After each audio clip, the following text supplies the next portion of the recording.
Hello and welcome back to another episode of Adopt Yourself.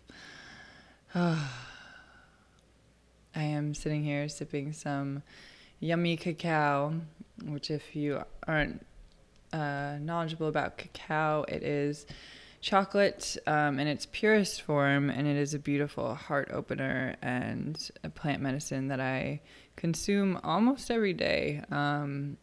It has been transformational and beautiful in my life. It's a superfood as well. And just sitting here, reflecting on life, reflecting on my relationship with my biological families.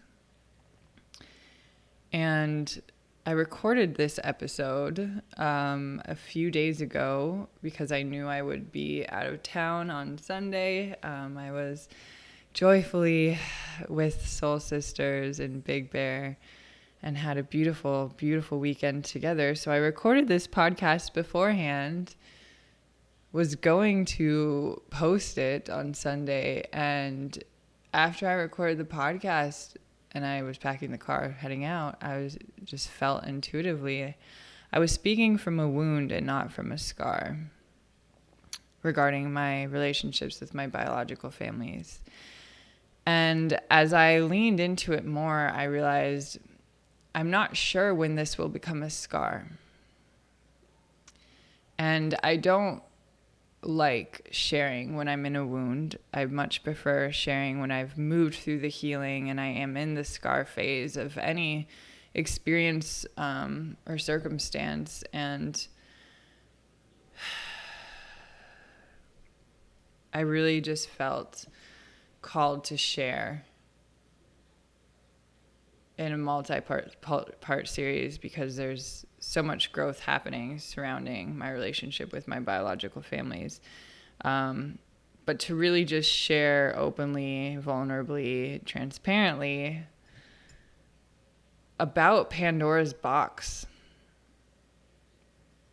When you start to look into your biological families, you are literally opening Pandora's box. You have no idea what's going to come out of it. You have no control. You have no idea if people even know about you existing and as an adoptee. And so many emotions come up when you move through this.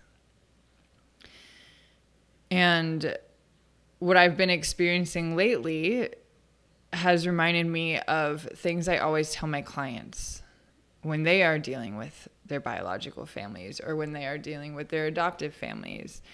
And that's this: honor your journey for being your journey. Honor your experiences as your experiences. Honor others' experiences as being theirs. And know that you create your own identity. Your worth is not determined by whether you were kept or given up for adoption. Your identity is not that of your biological families or your adoptive families. The behaviors of your biological families or your adoptive families do not determine your worth. They do not create your identity. You create your own identity, and you are worthy for simply existing. And as I have been navigating more of reuniting myself, I've realized how hesitant I've been with sharing my story and how I kept putting off sharing more about adoption and more about adoptee healing because I didn't want anything I said to possibly offend my birth mother or to make her feel any sort of guilt or shame or any low frequency vibration of an emotion. And that prevented me from sharing my truth, from sharing my experiences, from sharing about my offerings And I was letting the potential of someone, the little potential bit, the potential reality of someone possibly interpreting me or my words or my experiences in a way that I didn't desire, and that is out of my control. I am powerless over people, places, and things. I am powerless over how someone interprets me. And I prevented myself from sharing because I was, and still somewhat am, so scared to hinder my relationship that I do have with my birth mother, because it is not as strong as I would wish it to be. And so that's why one of the reasons why I've been so hesitant with sharing. And I'm not letting it stop me anymore because it's out of my control. And I have been guided to share. So there is no right or wrong way to navigate biological family reunions. The most important thing for an adoptee to do is to honor yourself first. There are so many layers to life, especially to life as an adoptee, because not only do we have our parents, our adoptive parents, but we have our biological families. Sometimes our biological families might have kept us a secret. Sometimes our adoptive families might have kept our adoption a secret. And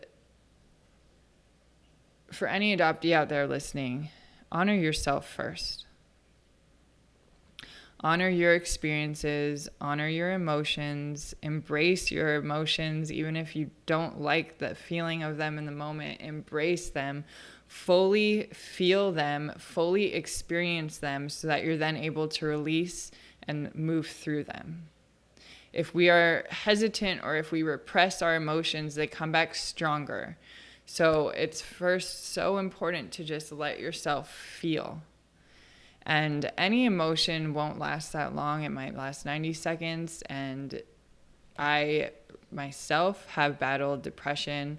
And I know that I have been hesitant to let myself fully feel any emotion that feels anything towards like it's on the path of depression.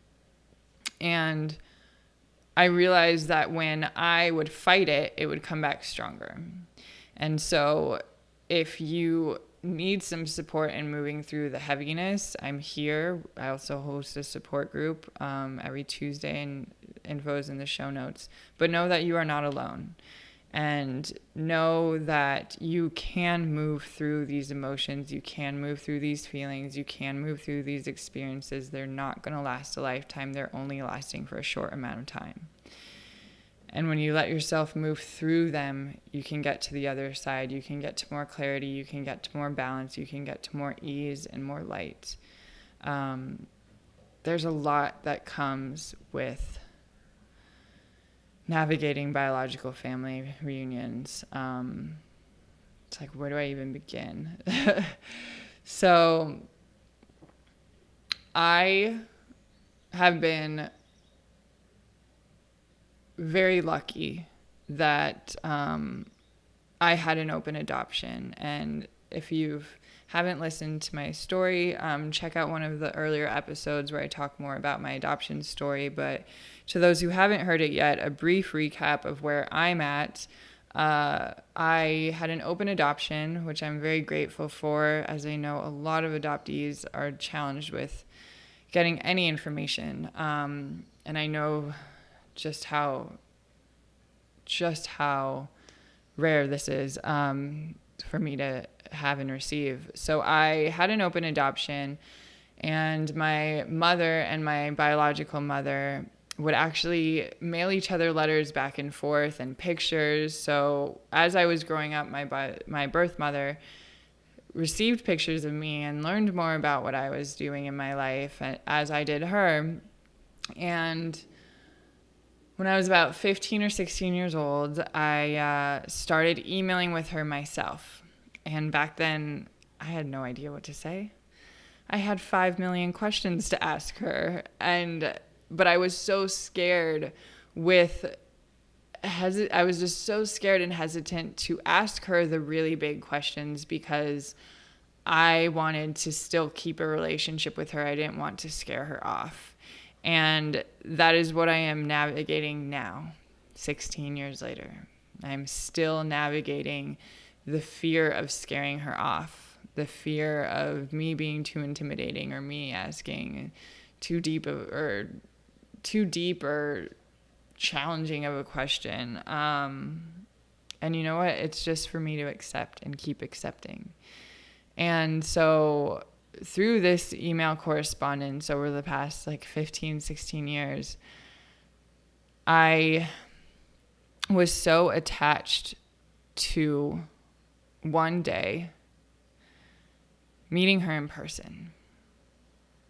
As a young child, I had I dreamed the fantasy of meeting her in person, of hugging her, of looking in her eyes, of seeing my face in hers, of smelling her hair, of touching her skin, and of hearing her voice and feeling like I was home. That longing that I've always had my entire life to just hear her voice again. It might not ever happen. And that's okay. That's for me to accept. That's for me to let go of. And as I'm drinking water. And I attached so much onto her. This fantasy I attached onto her. I put her on a pedestal. My entire life was about meeting her. And when could that happen? What could I do? Where would I meet her? All of these things. And the past 6 years, I really got to the place of all right, I actually want to make this happen. Then the past 2 years is when I've really gotten to the place of okay, I'm going to make this happen. I'm going to make this happen. You can't do that with one person. The other person needs to be ready and in a place and open to receive, open to just share that relationship. And I realized that I was so attached to the moment of seeing someone face to face that looked like me that I wanted that so badly that I didn't even think about growing the relationship in a way that was a little slower and a little more stable. And so I didn't ask her to get on the phone. I asked her to meet in person immediately. Not immediately, but I asked her to meet in person, which is a much bigger thing. And she said yes. And then when I sent her dates that I could meet her, the next day she emailed me back saying she's just not ready to bring me into her life right now, which I think I shared in another episode. And although it hurt hearing that, I accepted it. And I understood that that's just her space right now. And I honor that. And knowing that, okay, maybe there will be a time that we communicate more, that we grow our relationship more. Maybe there might be a time that I meet her in person one day. But I have zero control over that. And the past year, ever since I got that email, the past year, I've really been surrendering to what I cannot control. To detaching with love and being mindful of my energetic investments and where things are, return on intentionality. Am I getting something back? And it's really heartbreaking at times to move through that with biological families. Because for me, at least, as an adoptee, I fantasized about meeting more brothers and sisters or cousins and having these other relationships with more people, feeling like I had another family, because I actually do.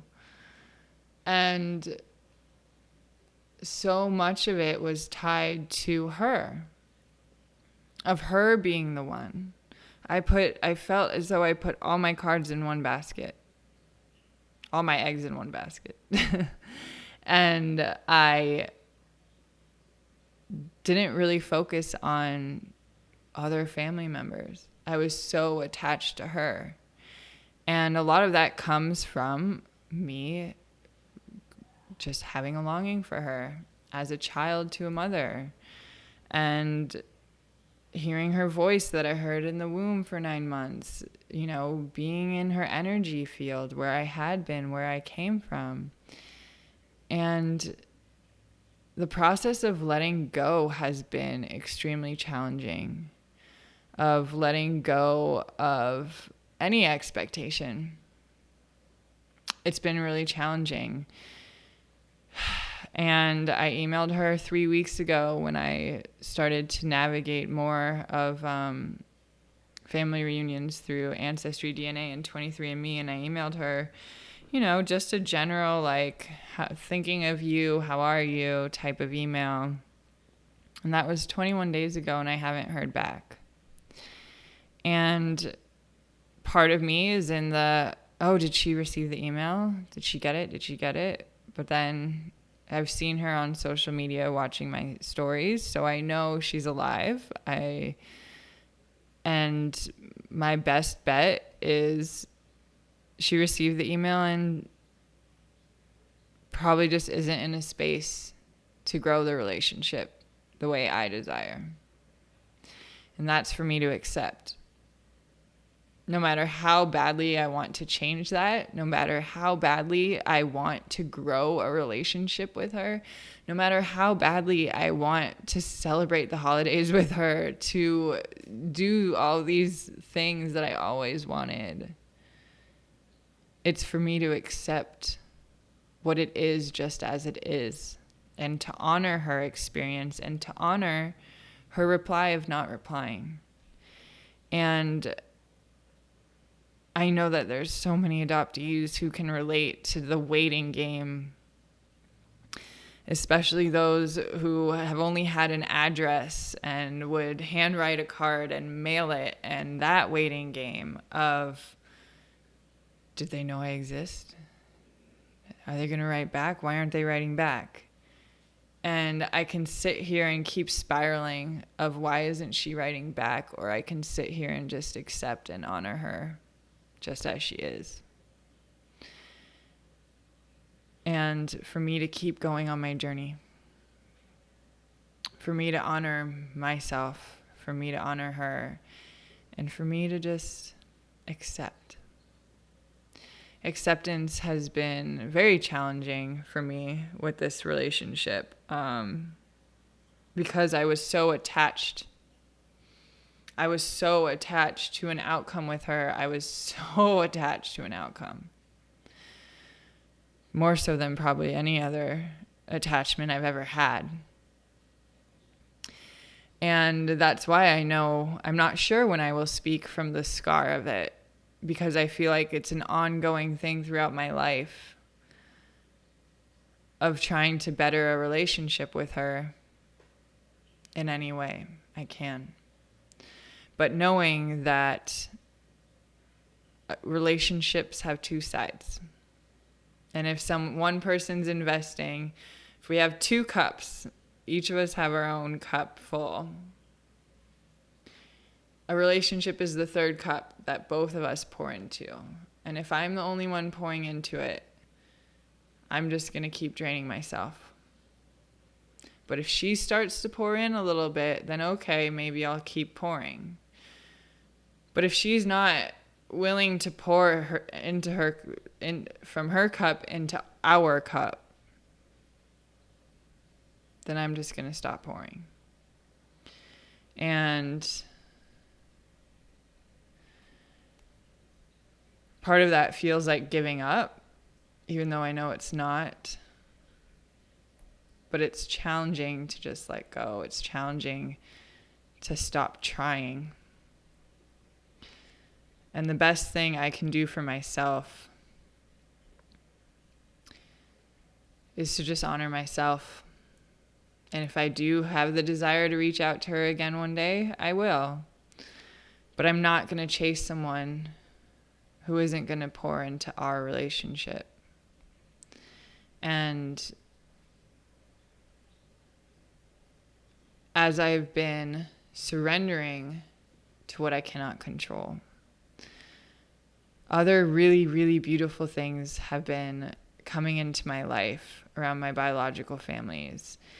And it's one of those things that the second you start seeking information is when all these other things come towards you in ways you didn't really think were possible. So, and there's just so many layers to the emotions that come up around this. So any adoptee who's out there, you are not alone. You are not alone. You are not alone. You are not alone. I was guided to start looking for my biological father. And 23andMe came up, and so I did 23andMe. And when I say I was guided, in my meditations, I have different guides and ancestors come to me. And one of my ancestors came to me and said, it's time to look for your father now. And that there's something for me on the other side of it with my offerings to the world. It's tied to him. And so I was very hesitant because I was like, oh, I'm still navigating this thing with my biological mother, and I don't feel like her and I are in a strong enough space to even talk about my birth father. So that's part of why I haven't looked for him, is that I'd rather just ask her instead of navigate on my own. But with where we're at, it's best for me to just honor my journey. And so when this ancestor came to me in meditation, I knew, okay, it's fine, it's safe, I can do this. And so I sent my DNA to 23andMe, and I matched with a first cousin who looks like my sister. And in the moments of me seeing her profile picture and just being in complete awe and shock, I had so many emotions come up of just scared to be rejected by her. Scared to, just the fear of rejection came up so strong for me. And I realized, why is fear of rejection coming up for me? Where am I rejecting myself? And I was rejecting part of my journey. I was trying so hard, so badly to honor my birth mother and to not navigate my own family reunions in other ways, because I felt like I needed to ask her for permission. And it's my life. I can still do these other things and honor her. And so that's one of the many things that were coming up. But when I saw this first cousin of mine on 23andMe and then on Ancestry, I kind of freaked out. And in those moments, I was in shock for probably like a day or two. And then when I was with my family and visiting my grandma in San Diego, I was with my cousin. And I remember walking outside and just looking at my cousin sitting on the couch and thinking, oh my God, the beautiful, loving relationship I have with her, I could potentially have with this other cousin. I could potentially grow a strong, loving relationship with a biological relative. And I was just so excited with how excited my grandma was, who's 88 years young, and she was just so thrilled and excited because she's tracked her own ancestry all the way back to, I think it was the 1600s, and so she was so excited about this. And it took me probably 4 days to process and to move through fear of rejection until I reached out. And a lot of that was tied to the same fantasy that I held with my birth mother. I had the fantasy of meeting someone in person that I looked like, that I resembled me, and seeing, oh, wow, Allie, here you go. Here's a potential of having that moment with someone and it not being my birth mother. I felt extremely excited, but I was also moving through fear of rejection. And a lot of fear of rejection comes up when you want to communicate with a biological family member and you have no idea if they know you exist. And moving through, oh shit, I might message this person and they might have no idea I exist, and I might just stir the pot in this family, and what if I ruin their relationships? What if da da da da da? All these what ifs come up. And I moved through a lot of it. And I thought, you know what? I won't know unless I try. I won't know unless I do. And it's my journey. Someone cannot reply, and that's fine. There will be others to ask, others to talk to, others to give me more information. And I'm just so grateful that her and I have connected, and that I have connected with another potential aunt, and that I am on my way to learning more about my biological families. And, you know, at the end of the day, I just keep coming back to the importance of honoring my own journey. And knowing, you know what, if someone joins Ancestry DNA or 23andMe, they are opening Pandora's box too. Even if they don't know about me existing, even if they do know about me existing, that's not for me to worry about. It's for me to honor my journey. So any adoptee out there who is either starting to navigate family reunions or deep in it, know to keep coming back to you. Keep coming back to honoring you. If you want to reach out to someone but you aren't sure how, I'm totally here and happy to share types of communication that have helped me navigate these things, so that you do get a response and that's what you are saying is met with love. There are definitely better ways to communicate, and to start slow.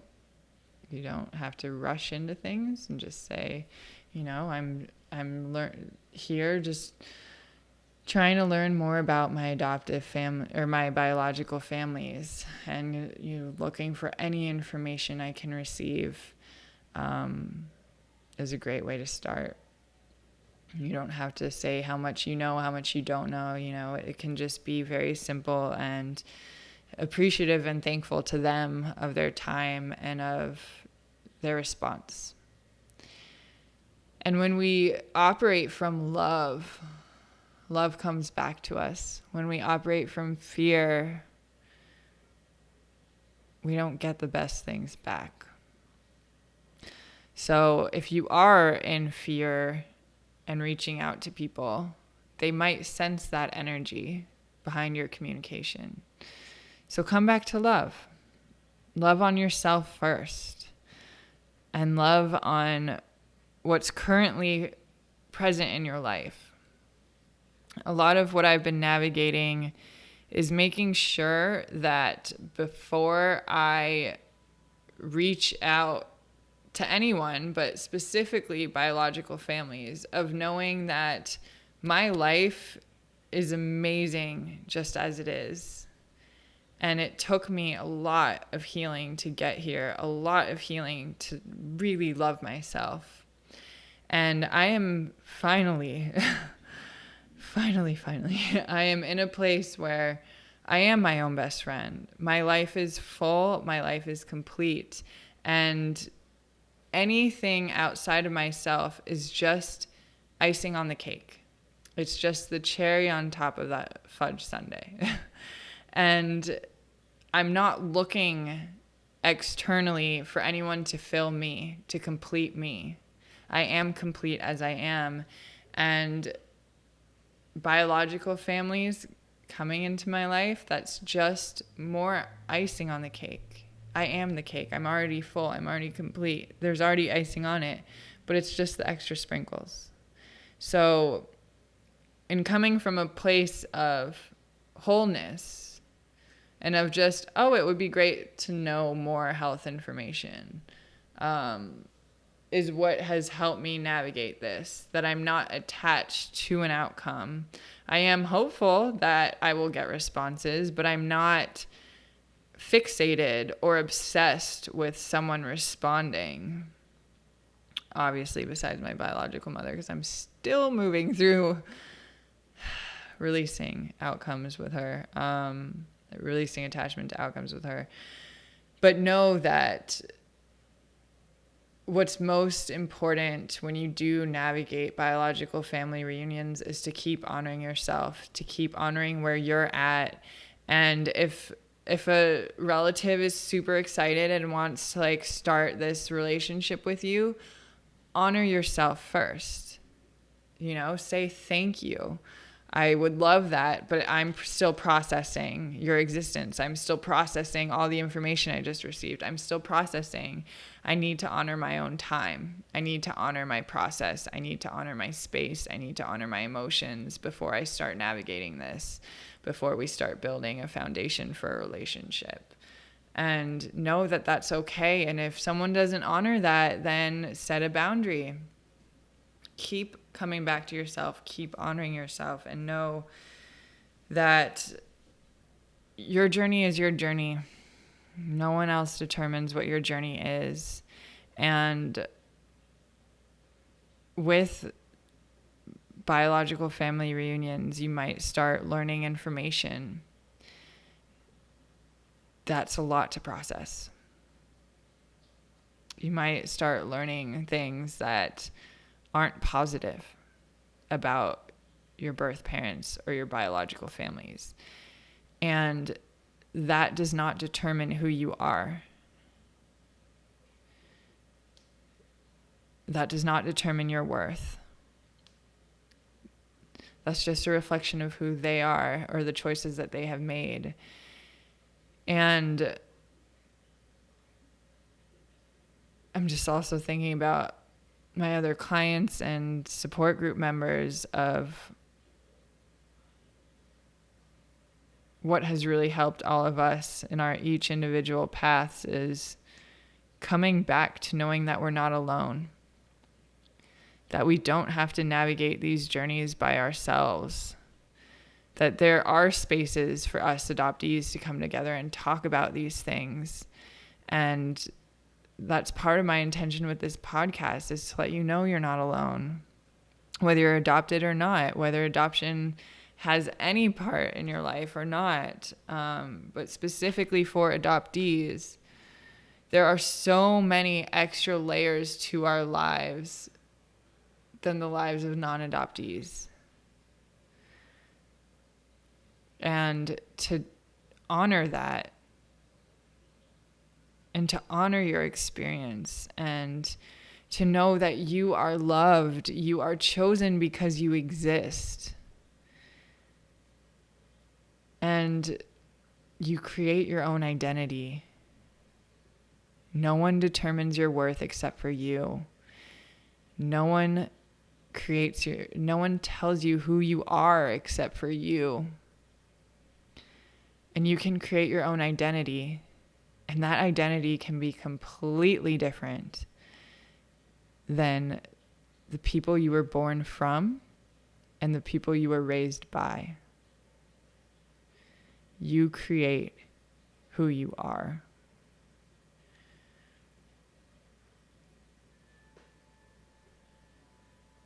And keep coming back to yourself. Keep coming back to changing your identity as you grow and evolve. And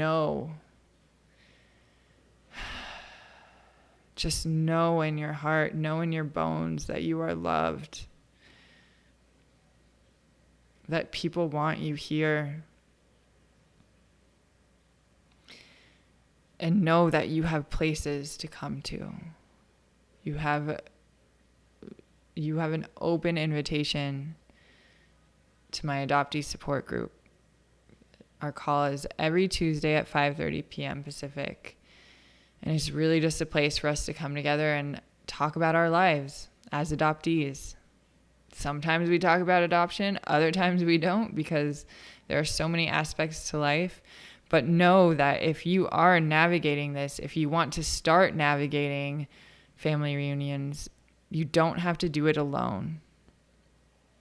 Especially when it comes to actually communicating with families. You don't have to do it alone.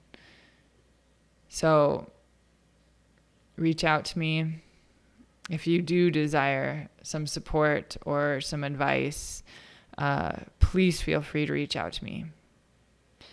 And you can reach out to me on Instagram or through email or through the support group, and I will put all of those in the show notes.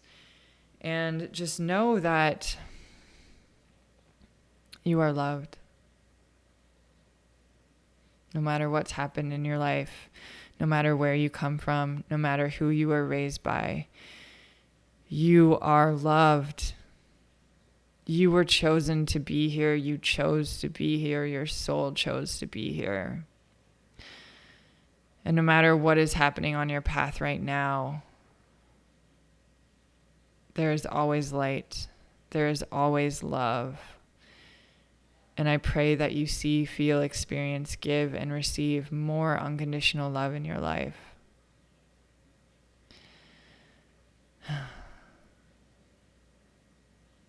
And that's all for today. I love you all so very much. Thank you for listening. And if there is an adoptee in your life, please share this with them. And may we all come home to ourselves through our hearts. I love you all so very much. Have a beautiful, beautiful day. And remember that you are loved.